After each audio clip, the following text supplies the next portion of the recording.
Keith Barnett, some tough matches at home last weekend. What is your team, you think, learning from this process? That playing people the second time around is tough. Video goes around. They have kids on the other side get a feel for you. You have a feel for them too, but you can't do the same thing twice. You got to adapt a little bit and grow and try something new. And I think that's when you're as young as we are. I don't know that we're comfortable doing that just yet. What is nice to see, though, is the resiliency of your team. I mean, you didn't lose these sets 25-11. Each one almost needed extra points, especially against Nevada. Yeah. It's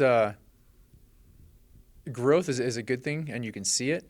It doesn't always come with results, and I think that's the hard part for anyone who's a perfectionist, at the academy, and obviously us as coaches. You want the result, or at least some validation to all the work that you're putting in. And I guess when it goes 0-3, 0-3, 0-3, it's hard to look at that way. But when it's 0-3, 0-3, and one of those is 35-33, you're right there. Yeah, I mean, we scored 33 points. It's a solid set and a quarter. So, we're getting there, and it's staying the course. I think that's the hard part too, and understanding that we have 4 matches left to go, and 2 of them on the road are gonna be real tough.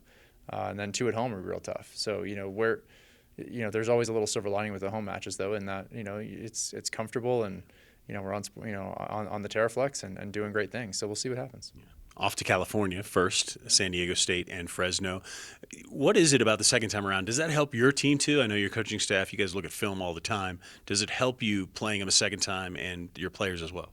It should. It's an interesting thing when you play somebody twice, because if you beat them the first time, there's a little bit of complacency there, and if you lost the first time, there's always that that grit or that desire. It's like anything, when you play in conference, if there's a conference tournament and you're 2-0 against that team, beating a team 3 times is rough. So beating them twice in conference is going to be interesting. So we'll see what happens with San Diego and Fresno, because we got them both here at home, and now at their place, sea level and different gyms, and as young as we are, we haven't. The last time we were at San Diego was a couple of years ago. So we'll see what it turns into. All right, Keith. Good luck this weekend. Thanks.